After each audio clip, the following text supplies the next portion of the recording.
cricket players make some horrible plays, conceding the most runs in an innings, worst batting collapses, and causing their teams to humiliating defeats.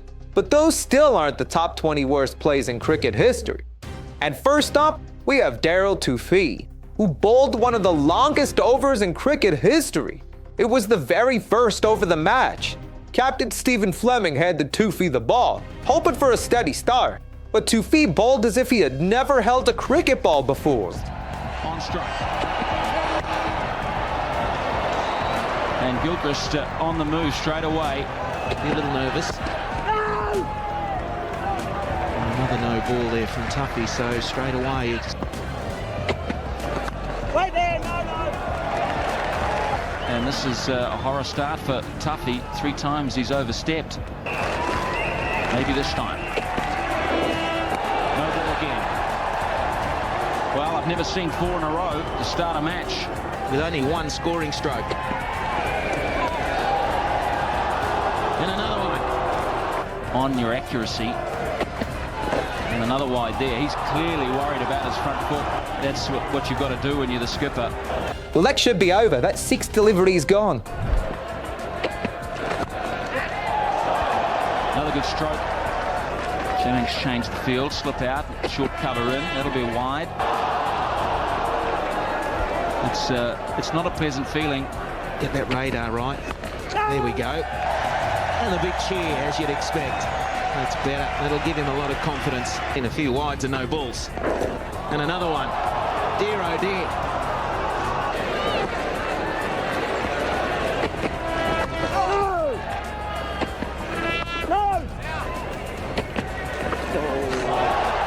Last ball of the over. Well, he bowled 14 deliveries in that over, including 4 no balls and 4 wides. One bad play is forgivable, but what if the entire team forgets how to bat? December 19, 2020, a day Indian cricket fans would love to erase. In the first test against Australia, India collapsed to their lowest ever test score, just 36 runs. Yes, 36 all out. It was the first team in Test history that all 11 batters, and even extras, failed to reach double figures in an innings. The last time we saw a collapse this bad was nearly 70 years ago. Or Cummins took 4 wickets. Hazelwood delivered a fiery spell, grabbing 5 in just 5 overs. This is what the Indian scorecard looked like. You could blame it on world-class bowling or call it a total batting disaster. Either way, 36 all out is just humiliating. But humiliation hits differently when it's 36 runs in just 1 over. All thanks to some trash talk gone horribly wrong. In the 2007 T20 World Cup, Andrew Flintoff made the mistake of messing with Yuvraj Singh. A few words exchanged between Yuvraj and Flintoff. Just a few heated words, and then came the fire. That's huge! But it wasn't Flintoff who paid the price. It was poor Stuart Broad. 1 over, 6 balls, 6 sixes. It doesn't. Last ball of the innings. And he's put it away. 6 sixes in an over. Broad had a rough time, but this fielding moment, an absolute circus.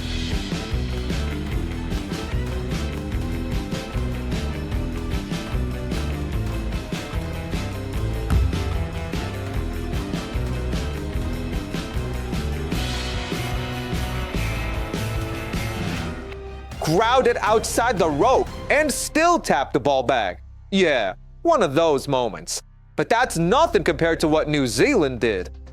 In one bizarre match, it looked like the whole team forgot how to run between the wickets. Not 2, not 3, but 5 batters were run out. No! Wanting the single, this is a run out. Ball's gone. Oh, certainly there was a noise as it went down. Quick calling, now is he going to make it? And that's out.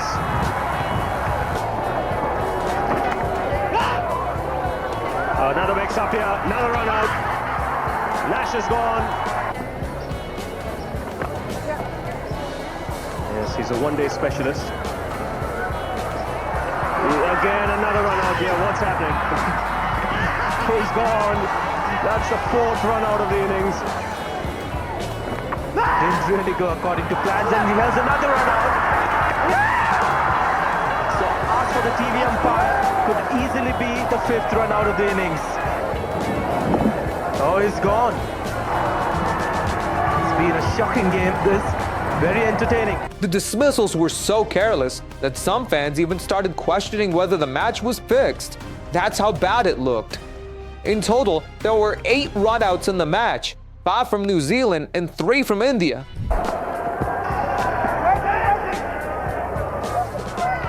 And away they go, slight misfield. Harris has hit them, and they've gone with the third umpire. There's the mistake. It's costly for India. Good fielding. Oh, this could be a run out. The ball did not end. Srinath's gone. That's a magnificent piece of fielding at mid-wicket.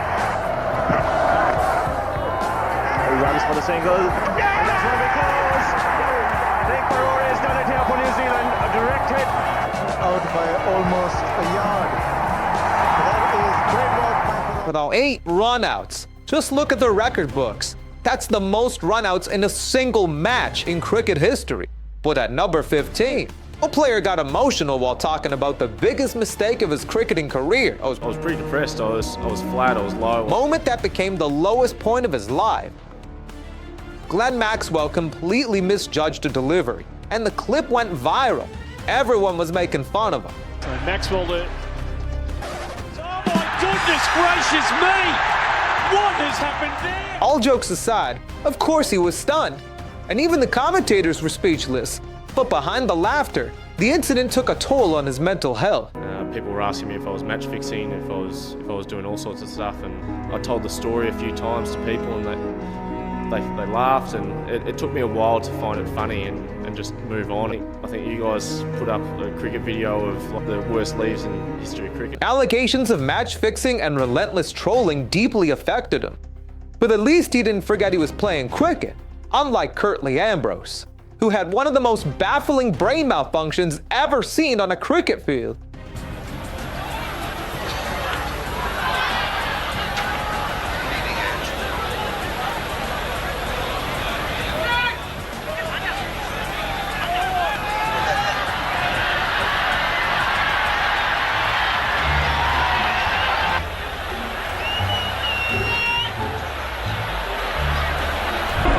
And this is what happened with Ambrose. Ambrose has the ball, you're swinging it in his arms, waiting to throw it to Bishop, and they're off. He was caught napping, wasn't he? Oh dear, he didn't know what was going on. That won't have pleased him. Maybe Ambrose didn't feel like playing that day. But the West Indies? They clearly didn't feel like winning. Their worst play snatched defeat from the jaws of victory. May 11th, 2005, the third ODI between South Africa and West Indies. South Africa had posted a strong total of 284 for 6. That's gone for 6 off the back foot. West Indies were in control. Chris Gayle was in beast mode, smashing 132 runs and taking West Indies to a point where they needed just 4 runs from 7 balls. The match looked sealed, but the batters completely messed it up. Andre now is getting close to it. Will he take the catch? Yes, he does. And he wants Makayantini back at third man. 6 men inside the circle now. Bay, the Sholinga to get through this. 2 or 4. Bowling. Brilliant stuff from Sholinga. It's a lazy swing from Ian Bradshaw. It's all about a bit of tension in the middle right now. And Sholinga has done an out in the stands, I would imagine. As the tension mounts. Advice coming left, right and centre.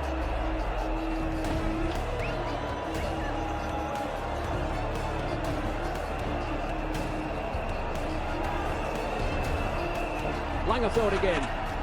Brilliant stuff from Charles Langerfeld. 2 wickets and 2 balls. West Indies have lost their 9th wicket now.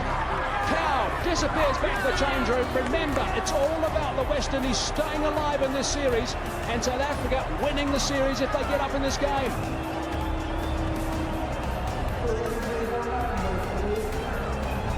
At the same time, as a matter of interest, South Africa's score was 278 for 6. Nelson in the equation. Corey Collymore on strike. And he's got a hat-trick, I'm sure. That's out. He's got it. There it is. South Africa have won the match. They've won the series as well. When it seemed like West Indies had the game in the bag, Shaw Langveld pulled off a stunning hat-trick out of nowhere, securing a one-run victory for South Africa. At least this was a normal match, but when it comes to choking in high-stakes games, South Africa has a history. In the 2002 Champions Trophy semi-final, the world witnessed one of the biggest chokes in cricket history. It was South Africa versus India. Well, this one is in the slot, and it does get put away. Well, he missed the first one. With brilliant knocks from Virender Sehwag and Yuvraj Singh, India posted 261 for 9. While chasing 262, South Africa lost Graham Smith early for just 4 runs. But when Jack Gallis joined Herschel Gibbs, they built a dominant partnership. Both were in complete control. By the 37th over, South Africa were 191 for 1. They needed just 70 runs off 78 balls with 9 wickets in hand. Gibbs was on 116 and Gallis on 64. Without a shadow of a doubt, it looked like a comfortable win for South Africa. But after the 37th over, Gibbs began complaining of painful cramps in both hands and was unable to continue. Believing he had done enough to secure the win, he decided to retire hurt. On paper, it was just a tactical break, but in reality, it felt no different than losing a crucial wicket. South Africa still had the upper hand, but they had no idea this would be the turning point. After Gibbs walked off, the momentum vanished. It felt like they were playing on a different pitch, against a different team. Then the collapse began. Wickets started falling like a house of cards. And will be taken. Another wicket goes down. 5 balls remaining. Back 2 over the wicket. Top edge. Could this be it? Man coming underneath it. It's taken. Virender Sehwag turned the match on its head with some magical bowling. South Africa went from dominance to disaster, needing 21 runs off the final over. From having the match completely in their grasp to losing by 10 runs, it was a dramatic and heartbreaking collapse for the Proteas. And now, let's move on to players with absolutely zero game awareness. Against Pakistan. Some interest there, did it hit the gloves? Henry very interested. Williamson interested. Watling communicating, and they'll go for the review. Williamson was convinced Azhar Ali had nicked one behind early in the day, only to be left red-faced when he saw the replay. Right, well that's about the worst review ever. Watling the entire slips cordon, they weren't interested, and he's going to cop a fair bit now. He goes full. Big appeal again. They're saying it maybe hit the toe. Oh, they've gone upstairs with a second to go. On-field decision, not out. It's a fair delivery. Thank you. Just roll it for 3 for one more time. Oh my God! Maybe the keeper had doubts about the LBW, but the bowler, it looked like he needed an eye test. This was the worst DRS call I've ever seen. What did they take it for? Bat before wicket? Ridiculous, man. At number 10, we've got another shocker in game awareness.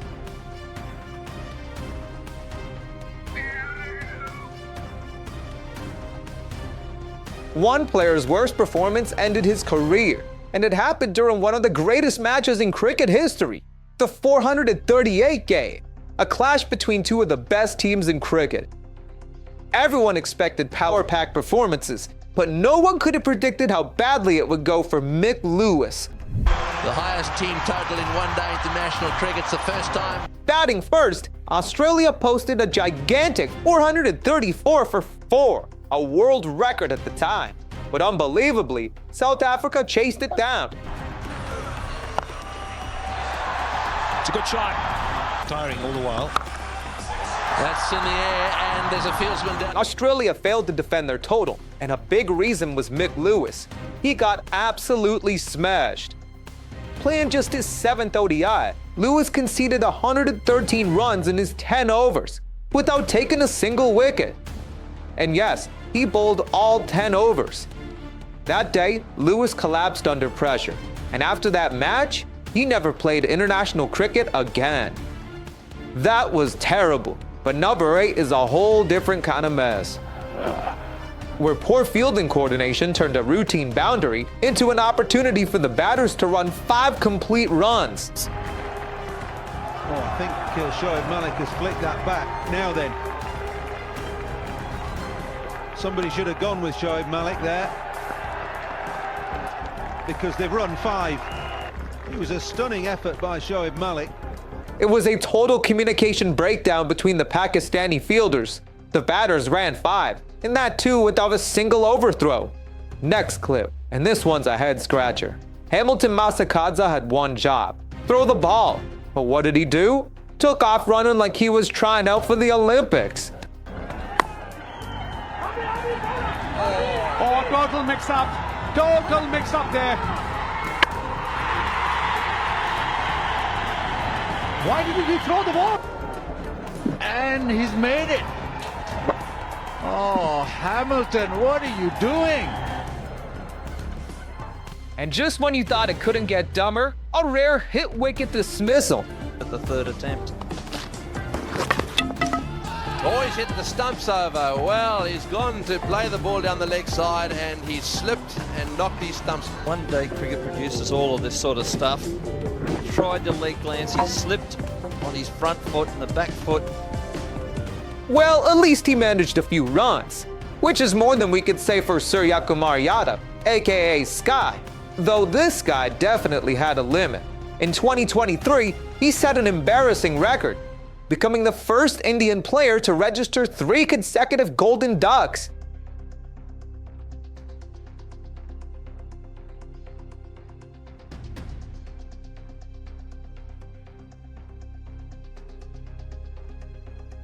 Now that's every batter's nightmare. But if 3 Golden Ducks are embarrassing, how about 3 consecutive drop catches? That's put down. That is put down. Put down again. It's like putting the mockers on the slip cordon. Just when we were saying this catching has been outstanding. 2 go down in 2 balls. Here he goes again, Zahir. This time it's and put down again. 3 in 3 balls. Would you believe it? That's the first time I'm seeing it in a test match. 3 catches in 3 balls. The batsman. All right, at number 3, we've got a shot that doesn't even qualify as a shot.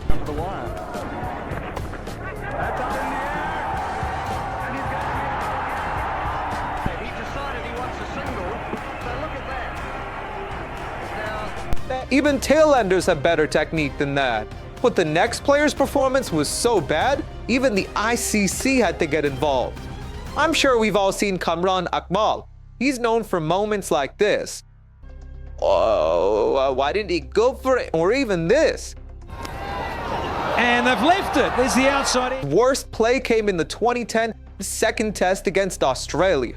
In that match, he dropped 4 catches of Michael Hussey and also missed a straightforward run out. Hussey, I think there might have been a little tickle on this outside edge. Definitely. And that wasn't another drop. Seemed to me that Clark knew. Let's see if this is a little nick. Oh yes, inside edge onto the pad, but I mean that's.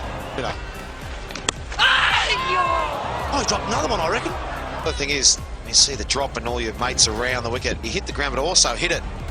Hit it before he hit the ground, but his mates around the bat all. One of down the leg side and hit the bat or the glove. Let's see. Oh dear me, another one, and this is a straightforward catch. The bowler really deserves better than that.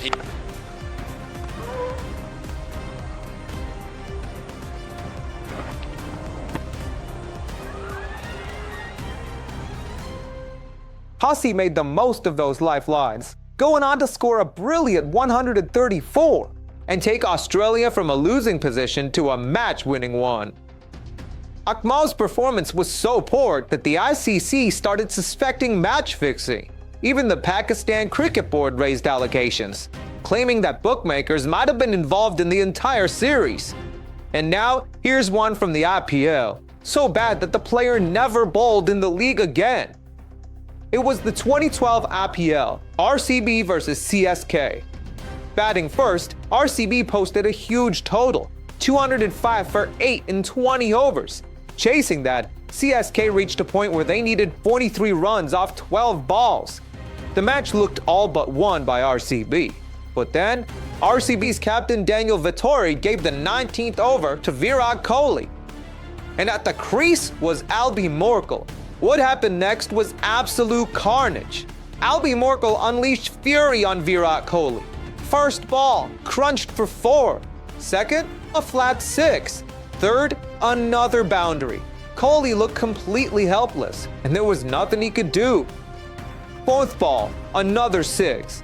Fifth, a quick 2 runs. And the final delivery, a monster 6, to finish the over with 28 runs on the board. Just like that, a match that was firmly in RCB's control flipped in CSK's favor, all in one brutal over. In the final over, CSK needed 15 runs, and they chased it down off the very last ball. After that game, Kohli never bowled in the IPL again. But man, what an insane finish that was. But that's not the only insane finish in cricket history.